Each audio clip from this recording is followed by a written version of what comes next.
Азыр адабиятты уктуруубуздан кыргыз эл акыны Омор Султановдун «Ак жол» повестин уктурабыз. Микрофондо Шайгуль Алсеитова.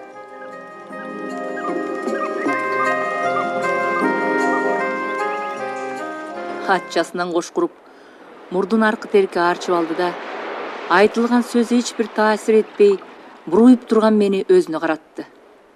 Айла жок. Эртеңки күнү мен да кетем.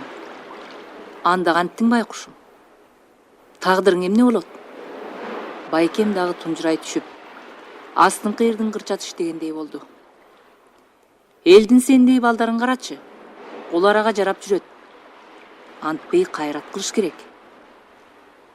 Ал күнү жеңем экөө да кобур-кобурун чыгарып, сырткы үйдө кандайдыр бир коокалуу окуяны көпкө дейир сүйлөштү.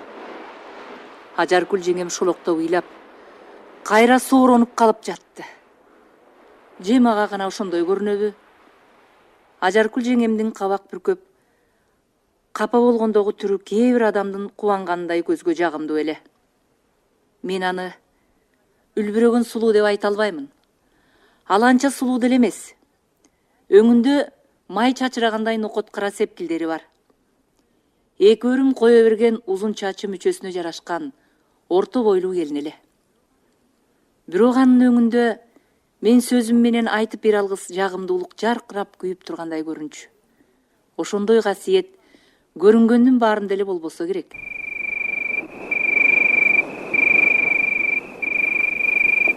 Ажаркүл жеңемди айылдагылардын эч кимиси сулуу дечи эмес. Бирок чогулган жерлерде кептен кеп чыга калып, келин болсо ушундай болсун деп үлгү кылып айтышкандары эчендирет уктум. Ошол акыркы түнү жеңем экөө асмандан жылдыз энчилешкен. Мукаш байкемдер күндөгүдөй пристанга эгин төгүп кечигип түнгө калышты. Өзү да уктабай, мени да уктатпай, демейде антпеген эле неме? Жүрү, байкеңин жолун тособуз деп, Мукаш байкемдердин кеткен жагын утурлап, жылдыз толгонго дейри көлдүн жээгинде турдук. Ай балбылдап, саргыч нур төктү. Көл эритилүү алтындай көлкүлдөп турду. Жылдыздар бадырайып төбөгө кончудай келишиптир. Жээкте бизден башка эч ким жок эле. Бул жерде өнөктүк күчөп турган маалында күндүз деле эч ким болбойт. Болгондон пристанга эгин төккөн колхоздун 6 калактуу чоң кайыгы бар. Ал жайдыргычтыр суу болуп, чыйрыккан билектей жоон арканга байланып, түбү көрүнбөй көгөрүп жаткан суунун үстүндө термелип турат. Кайык азыр жолдо. Пристандан берки жолдо болуш керек. Көлдүн шырп алдырган дабышы чыгат. Айлана ук-муштай бир бейпилдикте тунуп, жыргап турду. Жеңем да бутун чечип, көлдүн кум жээгин шилеп басып жүрдү. Ал мага суу чачып, күйүгүп чуркап, өзүнчө эле сүйүнүп, түнкү эндикте көп койнодук. Көл түбүндө чөгүп жаткан жылдыздар да биз суу кечип, ары бери чуркаган сайын үркүп, кайра чогулуп калып, кош ойноп жатышты. Ажаркүл жеңем менден да оюнкараак неме да. Экөөбүз тең чарчап, бир окумда асман тиктей кумга чалкалап жатып калдык. Күйүксөк керек. Жөндөн жөн туруп эле. Тетиги жылдызды берейин аласыңбы, деди жеңем. Кайсы? Тетигичи? Тетиги жарык көк жылдызчы? Албайм, дедим. Анын эмне кереги барма? Кой, антпей жүр. Ошентип айтат бекен. Жылдыздар менин сөзүмдү угуп койгондон бетер жеңем атай эле чочуп кетти. Бир пас ойлонуп туруп, сага тамактан башканын кереги жок, деди. Анан эки өрүлгөн капкара чачын төшүнө таштап, алакандарына жаздана бутун сунуп жиберип, тыптынч, өзүнөн өзү эле күлүмсүрөп, эмнегедир эле кубанып жатты.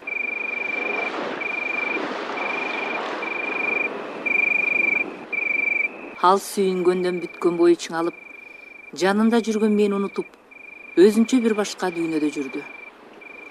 Бир карасам, кирпиктерин ирмегилеп, оюн алыска жиберип, кимдир бирөө менен эзилишип сырдашып жаткандай, жылаңач балтыры солкулдап апакай болуп туруптур. Жеңемдин буттары да эң эле жакшы экен. Жеңемин апакай бутун тиктеп, күчүк сыяктуу чочоюп отурдум. Жеңем тыңшап билгендей ордунан турду. Бир аздан кийин калактардын суу шапшыган үндөрү чыкты. Калактарды чаалыга тартышат. Кожураган үндөр суу үстү менен калкып бизге келип жатты.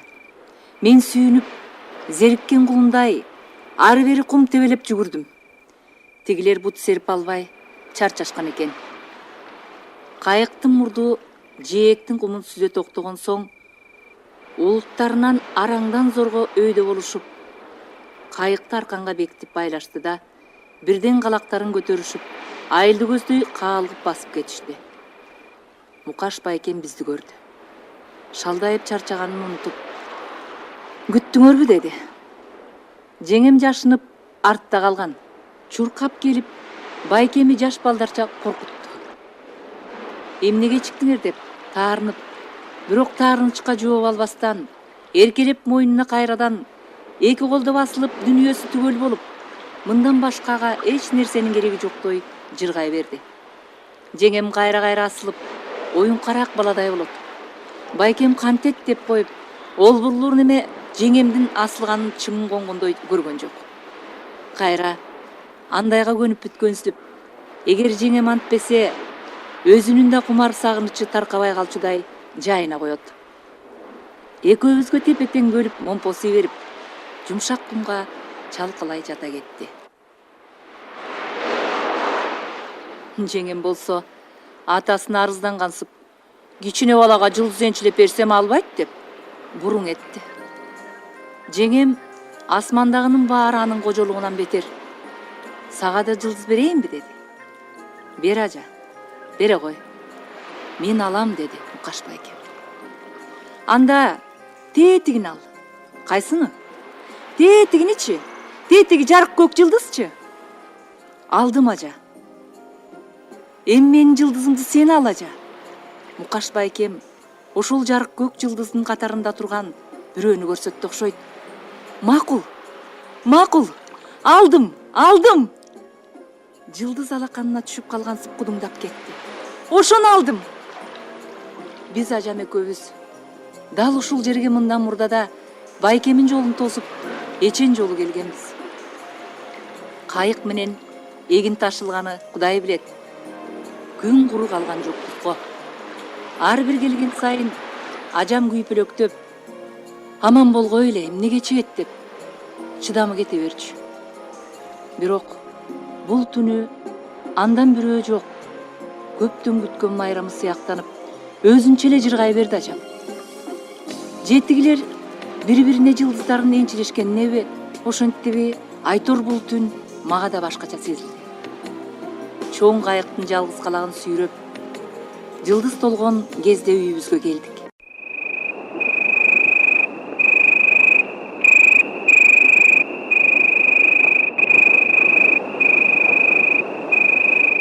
Ошондон көбүз абай эле Мукаш байкемдей бир курбалдар өздөрүнөн өздөрү эле дүбүрөп, жашын жогорулатып жаздырып, эмне үчүн түк түшүнбөйм, военкомго арыз жазып, районго барышып, аяктан 10 күндүк тамагың менен кел деди деп, быштак нан кургаттырышып, андан барып аскер оюнун ойношуп, көпкө дүрбөп жүрүштү.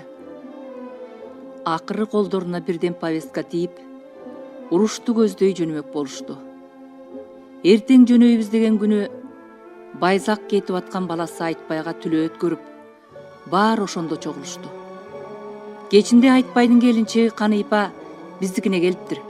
"Ай бала, ойноп кетпей бозо сунуп бер." Бардым. Коро толтура эл. Жүйүртө басып олтурушуптур. Байзак ак эркечин сол колу менен мойнундан алып, күндүн уясына киришин күтүп, кыбыланы карап туруптур. Жылаң баш, ак көйнөкчөн, жеңин каруусуна чейин түрүнгөн, сары жаргак шымынын илмек байланган ычкыры сааттын маятнигиндей кыймылдап турат. Күн алоо кызыл болуп, ак чийдин ары жагына батып кетери менен оң колун жайды. "Кан эмесе журт. Жер суу тоо ташыңан. Ак жолуңар ачылсын балдар. Омин." Чогулгандар орундарынан жапырып тура чур этти. "Омин, ак жолуңар ачылсын. Байзак балбалактап эркечти мууздап жиберип, өпкөсүн булоолонтуп сууруп алды да, эртең сапарга жөнөөчү уулунун башынан 3 тегеретип садага чапты.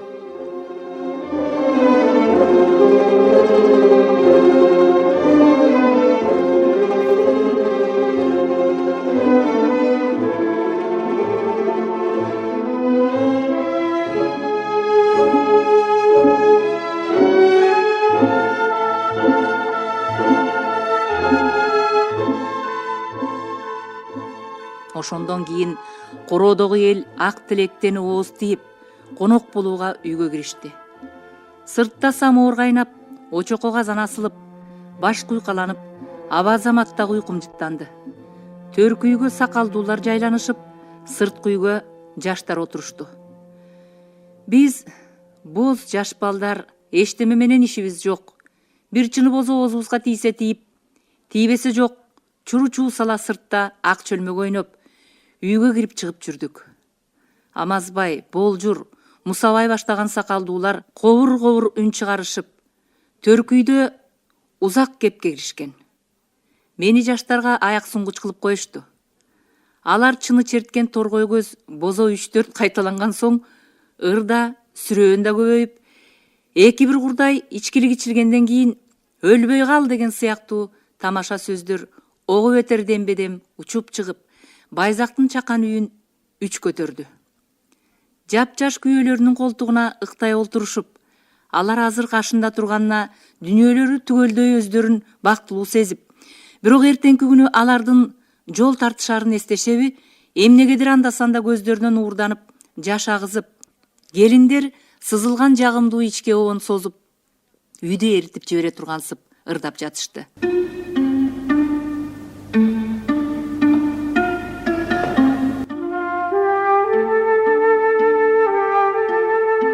Алтыным мелең эриген, абайлап сүйлөп кебиңден, айчылык алыс сен кетсең, жол карап азабың тартчу келин мен.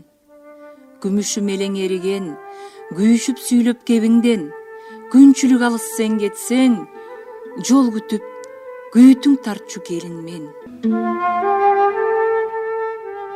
Отурушта ак чийликтерден эң биринчи болуп, уруш баштала электе эле аскерге барып, уруш башталгандан кийин сол колун каруусунан алдырып, оң колунун бармак менен сөөмөйүнөн башкасын жумулуп чолок болуп келген Сатыбалды да бар. Сатыбалды бул олтургандардан улуураак. Эки жагынын урункайы томуктай сыртка чыгып турган, чымыр, кара тору аркчырай жигит эле. Аны кол аманында комузда тилинбезечү деп көп айтышат. Сатыбалдынын күүсү деген күүнү айылдагылар чертип да жүрүшөт. Ал күүнү мен көп уктум. Сатыбалдынын күүсү башталганда, кандай гана алка жакадан алган кажы-кужу болбосун, тып басылып, аргасыз баш ийип бергендей шылкыйышып, күүгө кулак төшөп, ойлоп отуруп беришет. Сатыбалды адек уруштан келген күндөрдүн биринде бирөөнүкүнөн ичкилик ичип, кызымтал болуп үйгө келет. Көңүлү көтөрүңкү. Караса, аскерге кетер жылы чаптырган өрүк комузу кып-кызыл болуп, өңүнө чыгып, кыл тагылуу, мени черт деп маңырайып, дубалда илинип турат. Эргип кеткен имиш. Алып чертип жиберейин десе, колу жок жеңиз салбаң этип, жөн болуптур. Ошондон көңүлү оорусунган дейт. Комузун ташка чаап, андан кийин комуздун дидарында көрбөйм, үнүндү укпайм деп, чоң эле киши шолоктоп ыйлаган имиш. Азыр ырырдалып, түлөө өтүп жаткан Байзактын сырткы үйүндө боз жоргодой маңкайып, капкага аппак өрүк комуз илинип турду. Жогорудай окуяны угуп калгандыктан, Байзактын комузун качан ташка чаап салар экен деп, Сатыбалдынын ар кыймылын кайтарып отурдум. Бирок Сатыбалды эч кандай комузду ташка чапкан жок, чабам деп да жулунган жок. Анда-санда гана комуз турган жакка көзү илине калып, чолоктугуна арданабы эмнегедир салмак басып отурду.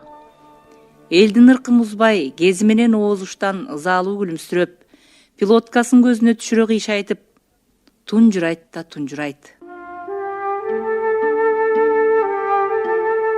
Ошентип отурганда, агада Сармердендин кезеги келгенсидиби, Кызымтал күйлөнүп алгандардын оозун ким тыят? Сатып алды. Сен эмне шылкыясың? Кайра жаныңдын аман келгенине сүйүнбөй деп тең тушаактары бир сыйра каптап өтүштү. Дуу-дуунун аягы басаңдап, текши Сатыбалдынын оозун тиктеп калышты. Баардан улуу өңдөнүп, бирок улуулукка каада күтүп, абышкасын намазбай менен төркүйдө олтурбай ырдаша телемдеп, бул үйгө келип уят сыйытты тамаша менен урдура сүйлөп, дүйнө өрттөнүп кетсе да капарын алгысы келбей отурган Айдай шаңк этти. Айгайным, ырда? Ырдап жөр, өпкөмдү чабайын. Ушул жерди ырдабагандан Айдай кыйк дедире өңгөчүн тартып койду. Көп эле болсо 6 сандын бирөөнөн ажыраган экенсиң. Калган сандарың аманбы я? деп күлдү. Анан өзү Сатыбалдыдан бир тобулуу болсо да, аны тең тушкула сүйлөп, ушул олтургандардын сакалдуусу эле экөөбүз окшойбуз деп, ансызда шыпырылып токтобой турган жоолугунун кулагын чыгарып койду. Сатыбалды саал эңкейген калыбында туш-туштан учкан сөздөргө кулак төшөп, солк этпей күтүп отура берди. Анан ызылдактын аягы тартылган кезде башын аста жерден алды. Агайындер, деди ал. Ооздор тыйыла түштү. Агайындер, силердин жүзүңөрдү бир көрүп өлсөк, арман жок дечи элек. Мени жаның аман келгенине сүйүн дедиңер, аныңар туура. Пенде эмеспизби? 6 саны аман кишилерди көргөндө майыптыгыңа арданат экенсиң. Анымды жашырбайм. Туздаан буйрган экен, минтип араңарда отурам. Ушуну ойлой калсам, өзүмө өзүм соогатка берилгендей сезилет. Бирок кеп анда деле эмес. Сатыбалдынын үнү каргылданып, ыйлачу баладай кемшеңдеп, азууларын кычырата тиштегенде эки жаагынын булчуңдары уркуюп чыга түштү. Ал бир паска түнөрө тиштенип, фронттон көргөн кандайдыр бир укмуштуу окуяларды зааркана көз алдынан чубатып жаткандай болду. Анан оор күрсүндү да, ой, уруш болбой куруп кета, деди. Мен комендеч. Биз бир базардан өтүп калдык эле. Ишенсеңер. Мен азыр өзүмдү унутуп турам. Таңдын көрө фронттон эмнени гана көрбөдү бул баш. Бирок ошентсе да өзүмө кайгырган жерим жок эле. Ал сөзүнүн ар жагын айтпай, туюк таштап, кимдир бирөөгө кыжыры кайнап, капшыт жакта келинчектери шынарлап алмадай чыңалып ичкилик ала күү, ойлорунда эч нерсе жок, эртеңдерден урушка жөнөөчү Мукаш байкемдерди кыдыра бир тиктеп алды. Адабиятты уктуруубуздан кыргыз эл акыны Омор Султановдун Ак жол повестин уктуңуздар. Көркөм окуган Шайгүл Алсейитова.